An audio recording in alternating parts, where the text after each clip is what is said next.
RRQ mereka memainkan hero yang cukup tabrak gaming nih ya dengan Benedetta dan Baxia, dan akankah ada kejutan yang dibawakan dengan adanya role-role yang flex juga dan Benedetta mid masih dengan adanya Grok di ROM. Ricky Wars kembali dengan tank junglernya bersama dengan Baxia, Dit. Ini menarik ya, karena kita bakal lihat apakah Benedetta di mid lane untuk Rexona masih works. Karena jujur untuk user Benedetta itu sendiri dari RRQ sana cukup banyak.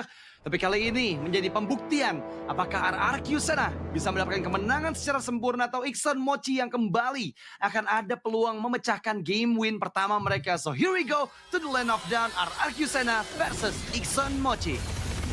Let's go! Dan seperti apa nih nantinya untuk kiprah Benedetta mid lane? Yang harusnya juga kan dia kalau clear cepat, rotasi juga cepat.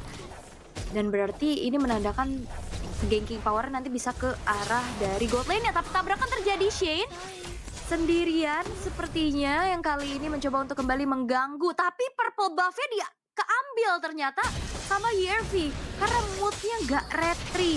Dan di sisi lain orange buff-nya juga berhasil untuk dicuri dan mood gak dapetin 2 buff di 1 menit pertamanya, Dit. Wow, ini cukup fatal ya pastinya, dan lagi-lagi nih dilema seperti di game yang pertama tadi sih. Cukup kesulitan pasti untuk Mood dengan gak ada 2 buff dari segi cooldown reduction dan juga Petrify. Nih terjebak, Flickernya gagal untuk bisa escape dari jangkauan wall yang dibuka oleh Shane. Dan sekarang menjadi satu hal yang sangat aku takutkan karena RRQ sana kembali memegang permainan bahkan sebelum di turtle yang pertama. Dan emblem build ada yang menarik gak nih? Oke, tapi ternyata Miro lebih ke Bargain Hunter ya. Dia bener-bener pengen jadiin banget item-itemnya sebelum itu the late game.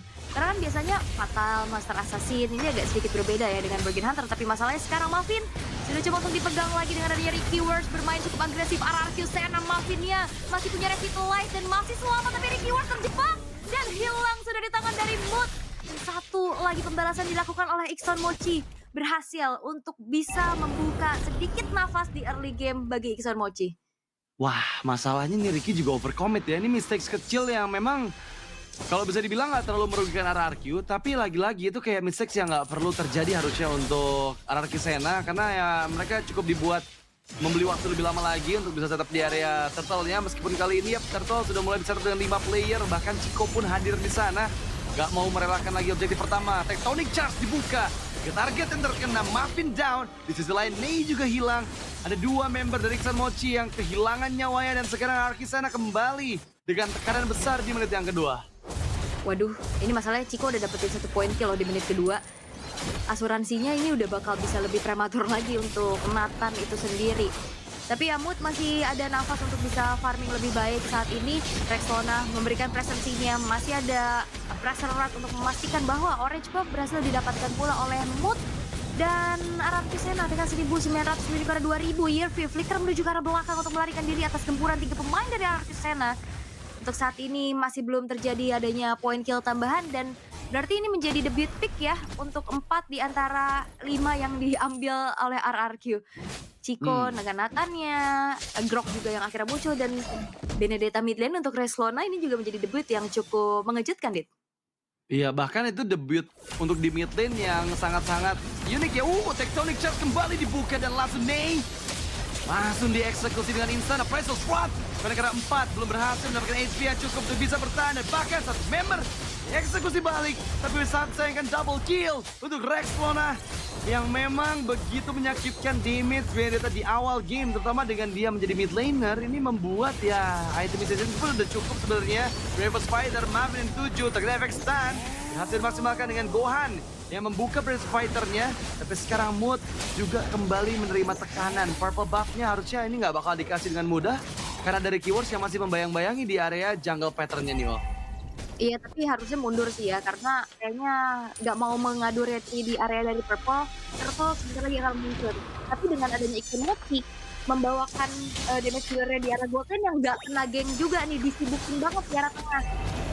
Akhirnya kalau kita melihat dari levelnya juga nggak yang terlalu jauh ya, tadi masih di sama-sama 6 walaupun Chico sekarang udah bisa mendapatkan 1 level lebih unggul. Sementara di area tektonik sekarang sudah kita lihat bagaimana apa yang dilakukan oleh arah Sena. Burst Pathway telah dibentangkan, tapi moodnya hilang di tangan Resona. Killing spree diamankan, Ricky Wars mendapatkan turtle milik dari arah Sena dan bahkan Chico. Satu poin kill yang ditabung lagi dan lagi. Nathan yang harusnya bisa bersinar di era mid to the late game, ini benar-benar akan menjadi sebuah mara bahaya untuk Iksan Mochi karena Miro-nya dipegang. Ditutup jalannya juga dengan Earthen Rampage dan bahkan Miro gak bisa berkutik lagi, membiarkan saja wave-nya di clear dan akan ada sedikit pettingan yang ternyata udah drop juga di menit yang kelima. Berarti ini akan menandakan turretnya bakal dicicil juga sama Chico, Radit. Ini kayaknya nggak cuma dicicil sih, Ul. Ini udah dibayar lunas ya, karena turret top lane dihancurkan dari bagian tengah. Ada inisiasi coba, mendapatkan Caramiro, masih coba untuk escape. Ricky Ward terjebak dan Gold Parway, Brave Fighter, Gohan! Target dengan tepat karena Ney, tapi masih ada Flicker menjadi penyelamat untuk Ney. Dan segera move, the Breath of Sword gak mampu lagi-lagi untuk menyelamatkan nyawanya. Damage yang begitu masif dari Rex Lona yang memang sejauh ini bisa dimaksimalkan oleh teman-teman Arkisena, membuat mereka nggak cuma dapetin top turret, tapi mid turret, bottom turret semuanya dihancurkan secara bersamaan. Wah, ditutup lagi Tectonic Charge. Connect langsung ke arah 3 orang sekaligus. Miro yang menjadi target optimal. Ararkyusena mereka mengacak-ngacak apa yang coba untuk dilakukan oleh Iksan Mochi. Road Manipulation harus terpaksa ditutup. Moodnya terjebak. Mega kill dikantongi oleh Rex Lona dan inner turret mid lane yang menjadi satu lagi tabungan untuk Ararkyusena dan Iksan Mochi. Mereka nggak bisa menjawab untuk bagaimana inisiasi yang dilakukan oleh Shen, Radit. Wow, ini bakal cukup sulit pastinya untuk Iksan Mochi karena mereka seperti kehilangan arah ya semenjak beberapa momen kejadian di area turtle pertama dan juga turtle kedua yang langsung itu digulung maksimal oleh arah Arkisena, membuat sekarang Snowball sudah terlalu jauh di 8.000 gold. Lagi-lagi Ricky Wars bermain dengan begitu agresif. Chico yang seharusnya bakal selesai di item ketiganya ini udah cukup harusnya damage yang dihasilkan untuk bisa menumbangkan langsung lini depan dari Iksan Mochi. Dan jangan lupakan, pressure dari arah Kisena tidak berhenti mereka lakukan. Untuk kali ini mereka mencoba untuk memaksimalkan Holy Defense di bagian tengah. Satu minion yang masih coba untuk ditahan, nggak dikasih untuk clear minion dari Iksan Mochi. Shane cukup low, kejar balik. Belum ada yang terlalu maju dari Iksan Mochi untuk bisa nge-reach out ke Rasin, karena mereka sadar bahwa itu adalah kiting yang ditunggu oleh Rex Lona yang berdiam di area smak-smak. Turtle ketiga menjadi free untuk arah Kisena. Wah, dan ini masih menjadi rekor ya untuk Ararkyusena, mereka tidak terhancurkan satupun dari turret bagaimana jalannya ditutupin dengan satu lagi damage dan sisa dari Chico Killing Spree diamankan. Sebuah dari Iksan Mochi mereka kehilangan sosok frontliner Masin. 4 kali poin dead yang harus dia terima. Ini akan membuat bagaimana backliner mereka akan semakin bisa terekspos. Dan dari Holy Defense, dari base turret juga akan di-trigger perlahan. Dan Chico udah menuju item keempat untuk saat ini setelah bahkan dengan lagi-lagi Tectonic Charge Irvi dan bahkan kali ini udah mulai masuk Rex Lona dengan satu lagi Reverend Eye yang begitu menyakitkan. Iksan Mochi kehilangan satu jawaban atau damage dealer utama karena Miro-nya nggak bisa bertahan lagi jauh lebih lama. Base turret akan menjadi target berikutnya Ararkyusena. Mereka benar-benar membuat dari Iksan Mochi tidak berkutik sama sekali. Wave minion di arah top lane, base turret lagi akan coba untuk dituju oleh Ararkyusena untuk saat ini. Tapi dua base turret hilang. Dan lihat gimana efek stun yang dikeluarkan membuat Muffin down. Mencoba membuka entropy. Damage yang begitu masif mendapatkan mega kill. Jervi hilang di depan mata. Menyisakan 3 member dari Iksan Mochi yang masih berjuang dari wave minion yang masuk di bagian tengah. Dan ingat, ini super wave minion yang sudah mulai muncul kembali.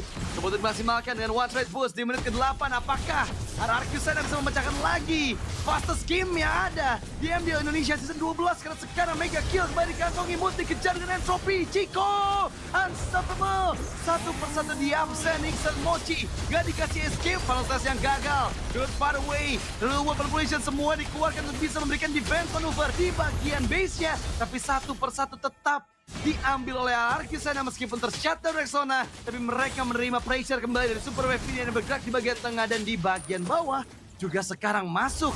Adanya Wave Minion yang akan coba dimaksimalkan dengan Chico. Entropy diaktifkan, Final Stress yang masih bisa dihindari dari Entropy mundurkan bagian belakang dan mereka kembali disengage menuju ke arah Lord yang pertama yang sudah hadir, tapi ingat hanya satu base turret yang sudah low yang tersisa. Yep. Karena ini masih menit ke-8 juga ya. Jadi waktu respawn dari player-player Iksan Mochi masih terbilang cukup cepat. Ini Ararkyusena juga nggak bisa terlalu enak untuk mendapatkan hit base secara direct di mid lane 8 dan lebih memastikan kembali bagaimana Lord objektif yang sekarang diincar dulu. Menyiapkan lagi gaya dobrak untuk bagaimana nantinya Iksan Mochi bertahan. Karena secara backline ini, Flicker terlihat nampaknya mulai terjebak dan Yervi berhasil dihilangkan. Alexa Final Blow terlihat kali ini. Rexona mulai dipegangin dengan adanya damage yang cukup besar, tapi Rexona masih bisa bertahan di basket mereka. Ada bahkan Godlike disecure oleh Gohan. Menyisakan 2 pemain saja dari Iksan Mochi karena Rexona kali terkena dengan ada shutdown juga Gohan. Mafia gak bisa kemana-mana. Godlike diamankan pula di tangan dari Chico. Dan bahkan dengan adanya Lord yang masih belum masuk, base-nya pun hancur. RRQ Sena 3-0 dan menuju ke pool 1-0. Kemenangan penuh dominasi yang dilakukan oleh RRQ Sena membuat mereka kembali mendapatkan kejayaan di progressive round yang pertama. Membuat mereka kali ini masuk ke pool 1 kali menang dan 0 kalah dengan tanpa ada game yang mereka hilangkan di match kali ini. Dan